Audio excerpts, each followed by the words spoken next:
Manti Te'o has stopped by from Good Morning Football and Good Morning Football GMFB Overtime that precedes this show every single day on the Roku Sports Channel. It is good to see you, sir. Were you recruited by Charlie Weiss? Yes, I was. Back in the day? Back in the day. So Charlie Weiss showed up in Hawaii?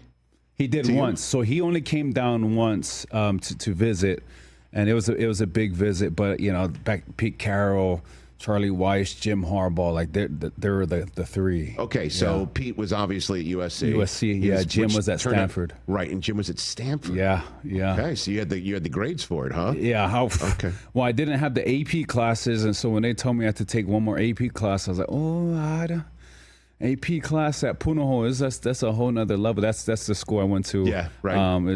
It was one of those requirements where you understood when you had that Stanford diploma it was going to be something. Okay, so Jim was recruiting you. You had a good story. What Jim was how Jim recruited you? Did he sleep in a banyan tree or something like that, or like what happened? I've always had a great respect for Coach Jim Harbaugh. When he recruited me. There was that rumor that he was going to go to the NFL, and he always kept it real with me. He's like, listen, things always change.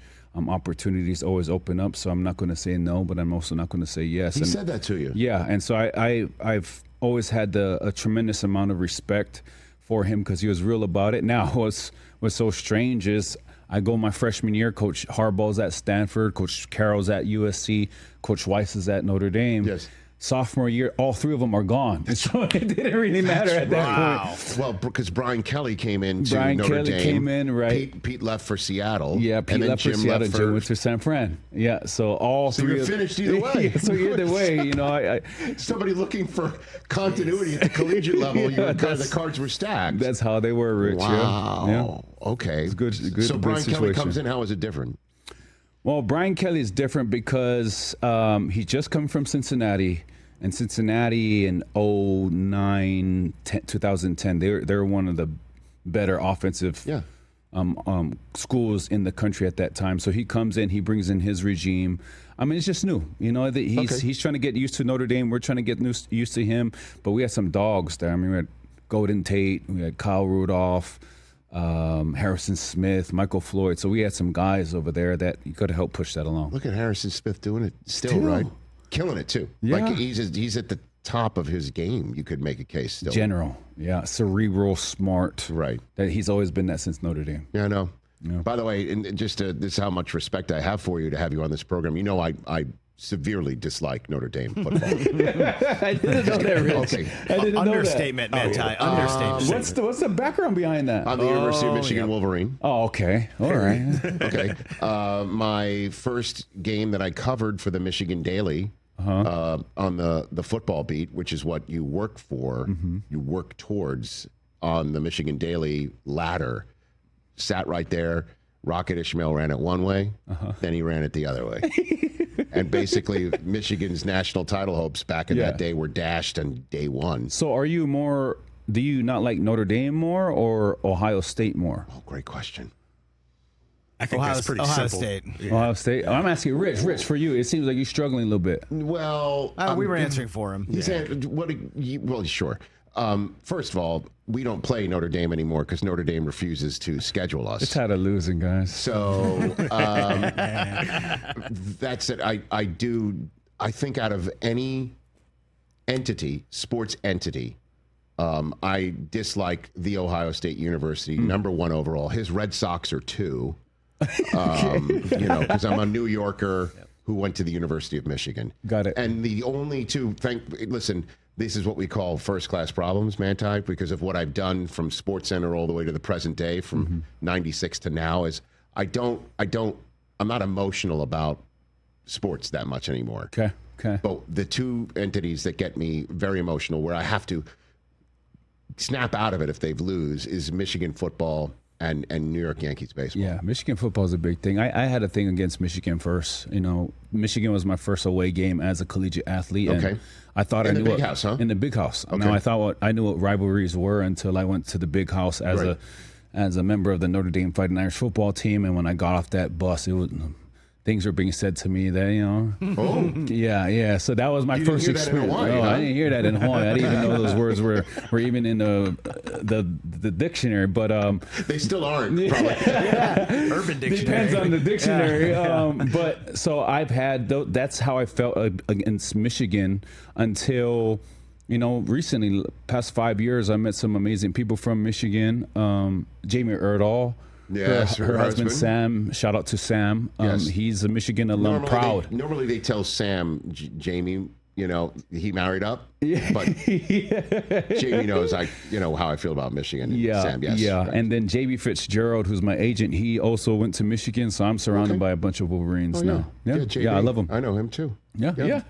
Congratulations on being surrounded by Michigan people in important parts of your work life. I love it. I love it. That's why everything's changed for me in Michigan now. Look at you now. Look at you.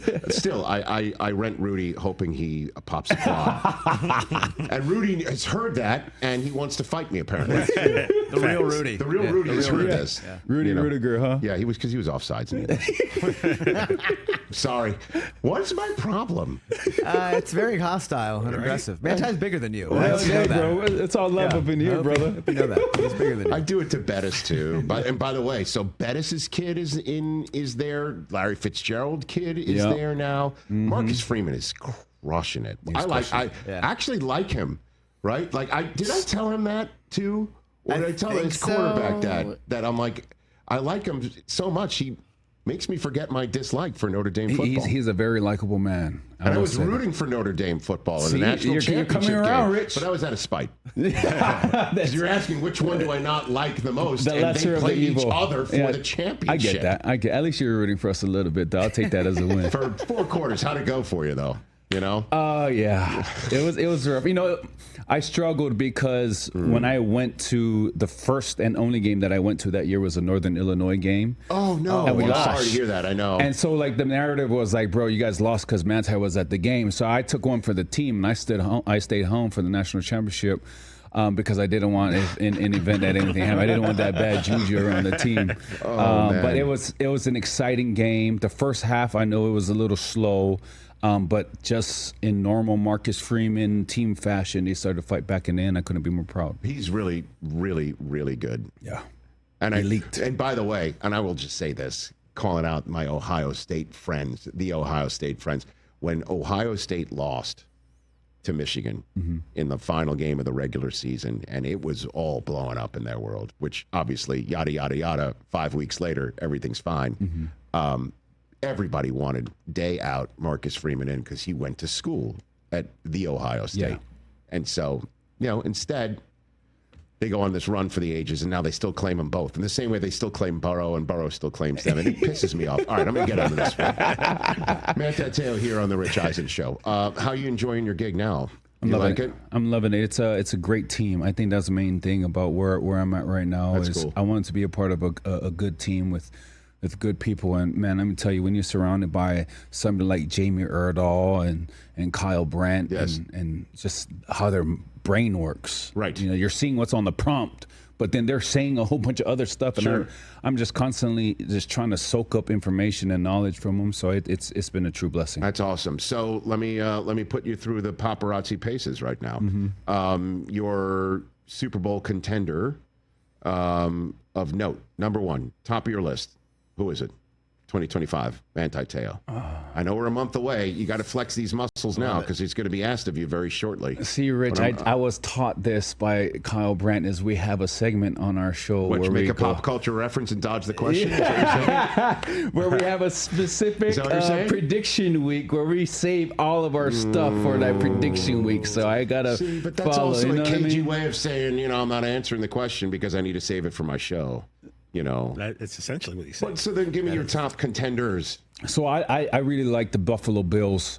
I think a sleeper coming out this year out of the AFC is the Denver Broncos. I really think that what Sean Payton has over there. Third straight day we've heard this. Day. Yeah. Denver Broncos, Rich, they're looking scary, man.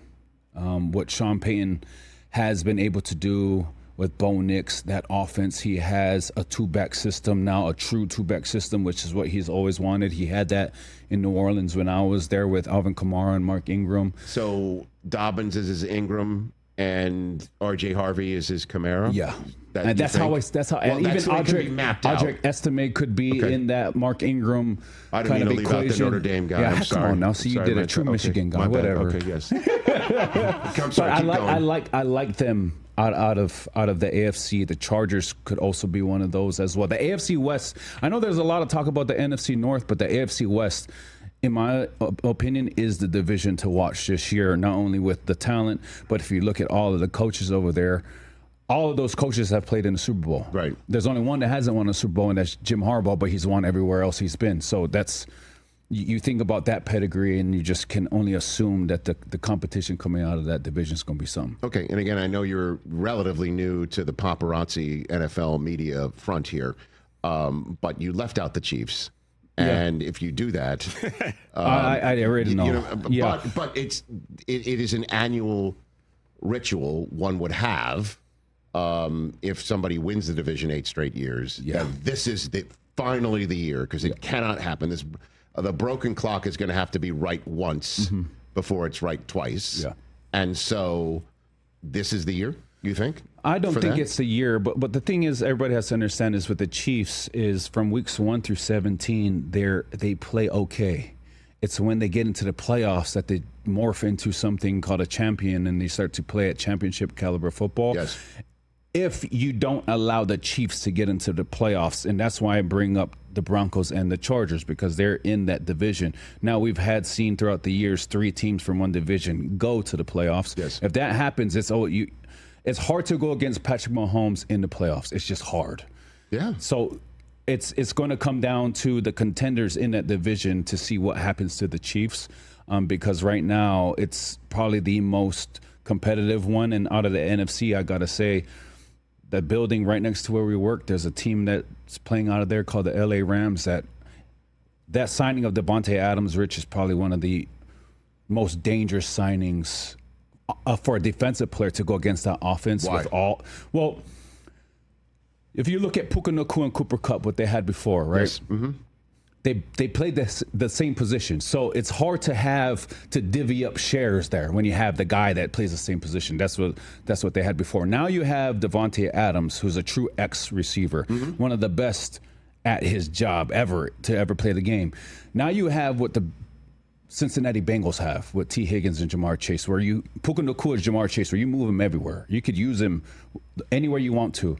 But then you have Davante Adams, and if you give Matt Stafford the luxury of just looking at your defense and seeing where your safety's at and seeing if you have somebody over number 17 or not, and him being able to identify that defense so quickly like that. Because he's done it forever. He's done it forever, Rich. Right. And then even at that point, if you still stick both safeties back there to guard against the pass, you still have to guard against Kyren. And Kyren Williams is a rugged runner who can play 99% of the snaps for you if you're the LA Rams. And so if you have that dynamic offensively with Matt Stafford at the helm, it's scary. Especially since it all does predicate off the run with McVay. Always. And so if the run game is working, because there's also a Michigan Wolverine in that running back room. And you're right, Kyren doesn't come off the field because he does have the ability to pass block on third down, unlike a lot of running backs. And unlike a lot of running backs, he doesn't touch the top of his helmet a lot at all.